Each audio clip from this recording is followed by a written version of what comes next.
ఇప్పుడు వచ్చేసి ఫస్ట్ ఎక్కడ నుంచి స్టార్ట్ చేద్దాం పార్ట్ 2 వీడియో అంటే ఫస్ట్ డెట్రివోర్స్కి డీకంపోజర్స్కి డిఫరెన్సెస్ చూద్దాము. డెట్రివోర్స్ ఇంకా డీకంపోజర్స్. జనరల్గా ఏంటంటే డెట్రివోర్స్ అనేటివి ఏంటివి అంటే ఆర్గానిజమ్స్ ఏవైతే డెడ్ చచ్చిపోయినవి ఇంకా డెకే అవుతున్న ఆర్గానిక్ మ్యాటర్ మీద ఫీడ్ అయితే ఇంకా ఇంజెస్టింగ్ చేసుకుంటావో అవి అన్నట్టు. డీకంపోజర్స్ అంటే organism that chemically break down. ఇదేమో కెమికలీ, ఇదేమో డెట్రివోర్స్ ఏమో ఇంజెస్ట్ చేసుకుంటాయి.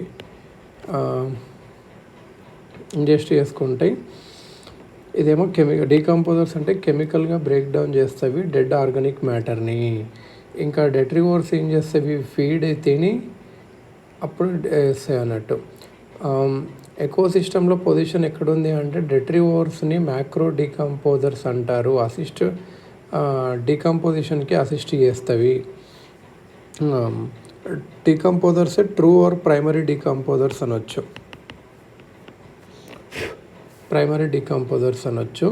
ఇప్పుడు డెట్రివోర్స్కి ఎగ్జాంపుల్ చెప్పాలంటే ఎర్త్ వామ్స్ కానీ, టర్మైట్స్ కానీ, క్రాబ్స్ కానీ, మిల్లీపీడ్స్ కానీ, ఇవన్నీ డెట్రివోర్స్ అన్నట్టు. డీకంపోజర్స్ అంటే bacteria and fungi. So bacteria and fungi ఇవే ప్రైమరీ డీకంపోజర్స్ అనొచ్చు. ఎర్త్ వామ్స్ ఇవన్నీ మ్యాక్రో డీకంపోజర్స్ అనొచ్చు. మెటబాలిక్ ప్రాసెస్ ఎలా ఉంటుంది డెట్రివోర్స్ అంటే do not secret extra cellular enzymes for decomposition.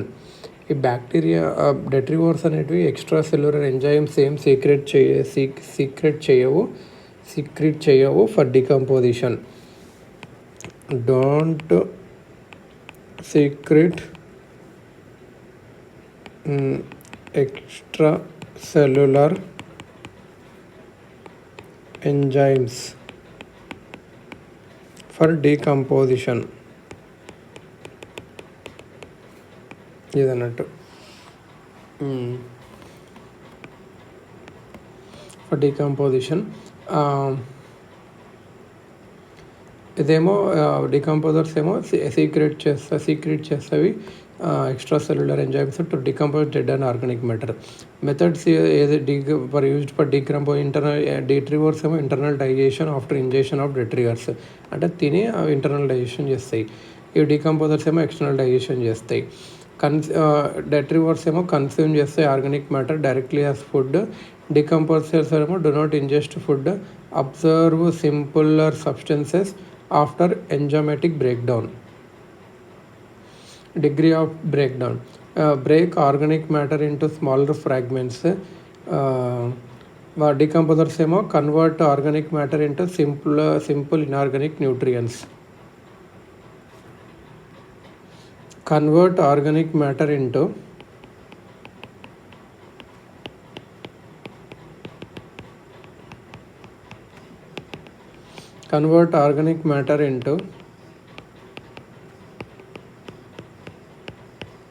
inorganic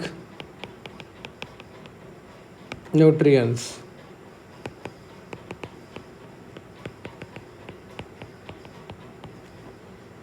Mineralization. Ecological role: increase surface area and speed up decomposition. ఇవేమో recycle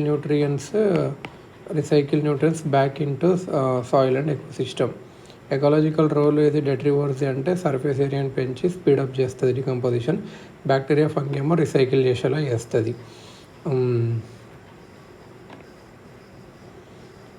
decomposers ఏం చేస్తాయి, ఆర్గానిక్ మ్యాటర్ని సింపుల్ ఇన్ఆర్గానిక్ న్యూట్రియంట్స్గా మారుస్తాయి, మినరలైజేషన్ మారుస్తుంది ఇది అన్నట్టు.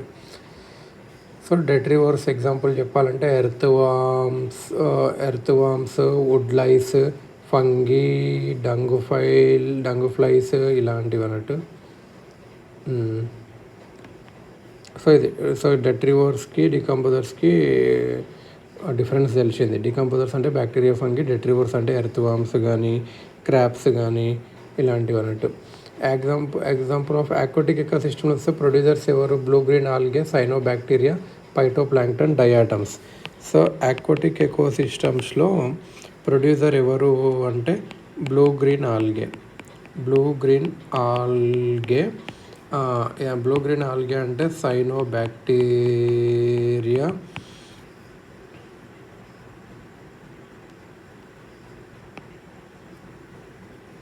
పైటోప్లాంక్టన్ డయాటమ్స్.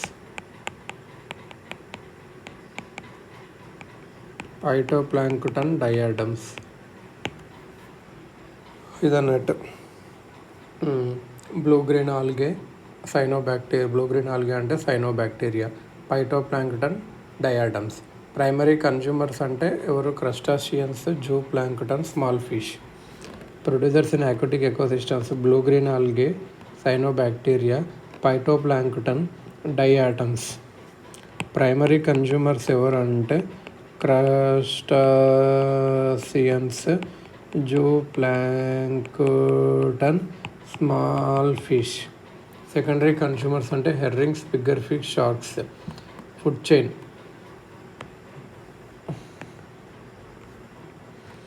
ఫుడ్ చైన్ అంటే a sequence of organisms that feed on one another form a food chain. Food chain అంటే ఏంది? A sequence of organisms that feed on one another, అది ఫుడ్ చైన్ ఫామ్ అవుతుంది. ఇది ఒక ప్రాసెస్ ఆఫ్ ట్రాన్స్ఫర్ అన్నట్టు. Food energy from green plants through a series of organisms, ఒక series of organisms నుంచి ఏవైతే ఉంటావో బీయింగ్ ఇట ఒక చైన్ అన్నట్టు, అంతే. అదేం లేదు. యారోస్, ఇందులో యారోస్ ఉంటాయి కదా, ఈ యారోస్ ఏం రిప్రజెంట్ చేస్తాయి అంటే ఎనర్జీ ఫ్లో అవుతుంది త్రూ ఒకదాని నుంచి అనొచ్చి. లీనియర్ అంటే ఒకటే డైరెక్షన్లో అర్థం. ఫుడ్ చైన్ అనేది linear. So food chain is linear, ఒకటే డైరెక్షన్లో ఉంటుంది ఇది అన్నట్టు. ఇట్లా రకరకాలుగా గ్రేజింగ్ ఫుడ్ చైన్స్ ఉంటాయి. డెట్రిటస్ ఫుడ్ చైన్ ఉంటుంది. జనరల్గా గ్రేజింగ్ ఫుడ్ చైన్ ఎక్కడి నుంచి అవుతుంది అంటే బతికున్న ప్రొడ్యూసర్స్ ఉంటాయి కదా, చెట్లు, చిన్న చిన్న చెట్లు, పండ్లు, అక్కడ నుంచి స్టార్ట్ అవుతుంది అన్నట్టు. అక్కడ నుంచి జనరల్గా కొన్ని aquaticలో అయితే కొద్దిగా వేరేగా ఉంటుంది. సైనోబ్యాక్టీరియా, బ్లూ గ్రీన్ డయాటమ్స్, ఇంతకుముందు చూసుకున్నాం కదా డయాటమ్స్, పైటోప్లాంక్టన్, బ్లూ గ్రీన్ ఆల్గే అంటే సైనోబ్యాక్టీరియా, ఇవన్నీ కలిసి అట్లా ఉంటాయి అన్నట్టు. సో అలా ఫైనల్గా డీకంపోజర్స్కి వెళ్ళి ఆ బ్యాక్టీరియా వెళ్ళి మళ్ళీ ల్యాండ్కి వెళ్తాయి. ఆ డెట్రిటస్ ఫుడ్ చైన్ ఎలా ఉంటుంది అంటే ఇది డెడ్ ఆర్గానిక్ మ్యాటర్ దగ్గర స్టార్ట్ అవుతుంది. దాన్ని రకరకాలుగా తింటవి, రకరకాలు తిని ఇప్పుడు పాములు, కప్పలు తింటాయి. కప్పలు ఏమో చిన్న చిన్న పురుగులు తింటాయి. ఆ పురుగులేమో చిన్న చిన్న పురుగులేమో చచ్చిపోయిన వాటిని తింటాయి. అలా అని ఉంటుంది అన్నట్టు గ్రేజింగ్ ఫుడ్ చైన్. అలా ఇది గ్రేజింగ్ ఫుడ్ చైన్ అంటే ప్లాంట్స్తో మొదలవుతుంది. హెర్బివోర్స్ తింటాయి, తర్వాత ఇంకా కార్నివోర్స్ తింటాయి అట్లా.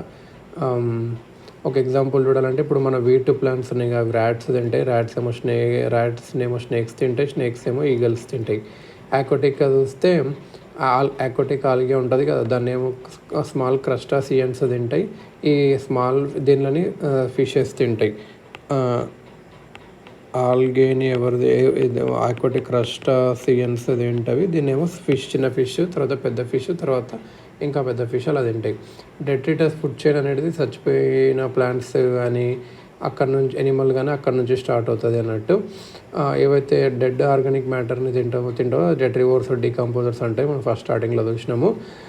ఇవి ఇంకా మిగతావి aquatic ఎకోసిస్టంలో గ్రేజింగ్ ఫుడ్ చైన్సే ఎక్కువగా ఉంటాయి. కానీ టెరిస్ట్రియల్గా ఎక్కువ డెట్రిటస్ ఫుడ్ చైన్ ఉంటుంది. aquatic ఎకోసిస్టమ్స్లో ప్రైమరీ ప్రొడ్యూసర్స్ అనేటివి పైటోప్లాంక్టన్, అవి చిన్నవి, సాఫ్ట్ బాడీడ్ అండ్ ఎంటైర్లో తినొచ్చు అన్నట్టు. సో మోస్ట్ ఎనర్జీ అంతా aquatic ఎకోసిస్టంలో గ్రేజింగ్ ద్వారానే వెళ్తుంది, గ్రేజింగ్ ఫుడ్ చైన్. టెరిస్ట్రియల్ ఎకోసిస్టమ్స్లో ప్రైమరీ ప్రొడ్యూసర్స్ అనేవి పెద్దవి, కాంప్లెక్స్ స్ట్రక్చరలీ కాంప్లెక్స్ కూడా, rich in cellulose and lignin. మన భూమి మీద ఉండే చెట్లు ఏంటంటే సెల్యులోస్, లిగ్నిన్ ఎక్కువ ఉంటుంది. సో స్ట్రక్చరల్గా కాంప్లెక్స్ ఉంటుంది. ప్రొడ్యూసర్ పెద్ద పెద్దగా ఉంటాయి చెట్లు అని. సో భయం, ఇప్పుడు మనం చెట్టును డైరెక్ట్ తినలేం కదా, ఆకులు అట్లా. So energy predominantly detritus food chain నుంచి వస్తుంది అన్నట్టు. ఫుడ్ వెబ్, ఇప్పుడు ఫుడ్ చైన్ అంటే చూసాం లీనియర్. ఫుడ్ వెబ్ అంటే ఏం లేదు, ఇంటర్ డిపెండెన్స్ అంటే ఒక్కొక్క ఆర్గానిజమ్స్కి డిఫరెంట్ టైప్స్లో డిఫరెంట్ వేస్లో వచ్చే ఫుడ్ వెబ్ అంటారు. ఇది నాన్ లీనియర్ అన్నట్టు, అంటే మల్టీ డైమెన్షనల్గా ఉంటుంది. ఇక్కడ ఎక్కువ స్పీషియస్ ఉంటే ఎక్కువ ఇంటరాక్షన్స్ అవుతుంది, ఎక్కువ కాంప్లెక్స్ అవుతుంది, ఎక్కువ స్టేబుల్ కూడా అవుతుంది అప్పుడు. ఎందుకంటే చాలా రకాలుగా ఫుడ్ వస్తుంది కాబట్టి అట్లా ఫుడ్ వెబ్ అన్నట్టు. ఫుడ్ వెబ్ కొలాప్స్ ఎప్పుడు జరుగుతుంది అంటే ఏదైనా ఫుడ్ చైన్ బ్రేక్ అయ్యిందనుకో, మంచిగా కరెక్ట్ ఫంక్షన్ చేయకపోతే అప్పుడు అన్నట్టు.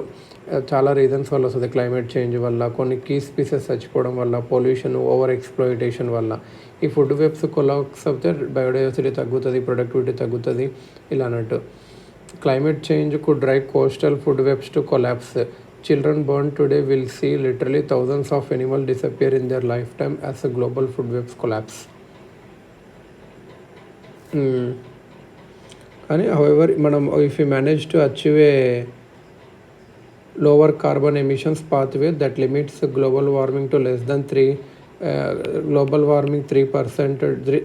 degrees Celsius ఈ సెంచరీలో మనము దర్శనం చేస్తే మనము బయోడైవర్సిటీ లాస్ని 13% వరకు చేయగలము అంతకు అని అర్థం అన్నట్టు.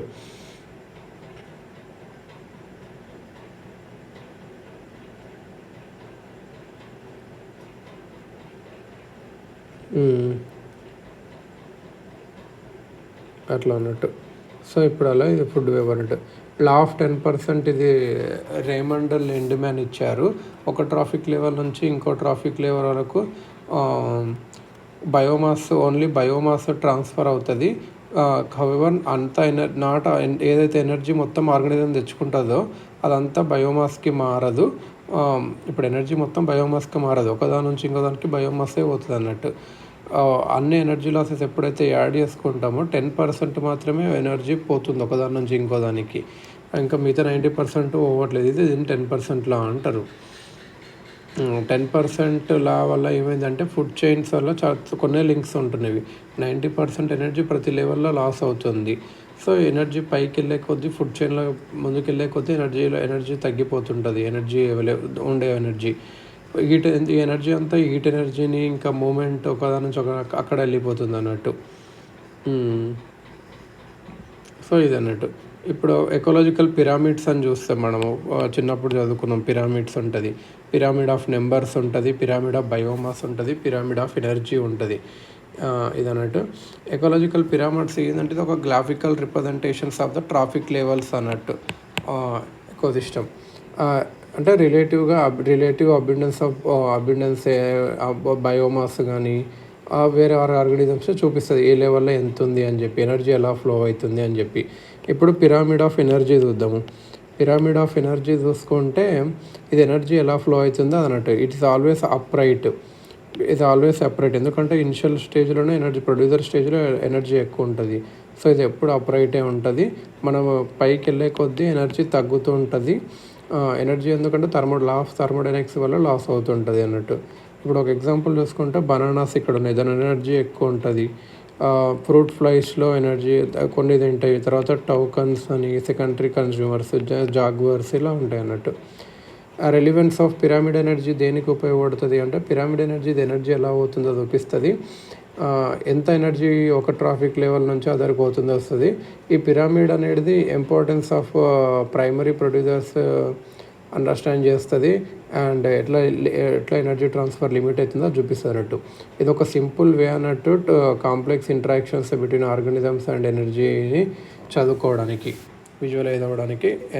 Organisms and energy. ఇప్పుడు బయోమాస్ది చూస్తే పిరామిడ్ ఆఫ్ బయోమాస్ అనేది ఏం చూస్తా అంటే amount of living organic matter. Biomass అంటే ఏంది? Amount of living organic matter. Amount of living organic matter or biomass present in each trophic level of an ecosystem. It represents the relative amount of biomass at each level, with the largest biomass at the base of the pyramid and successively smaller biomass at each higher level. ఇది ఎప్పుడు ఒక perfect pyramid షేపే ఉండదు, as it can be affected by factors such as the size and turnover rate of the organisms in each trophic level.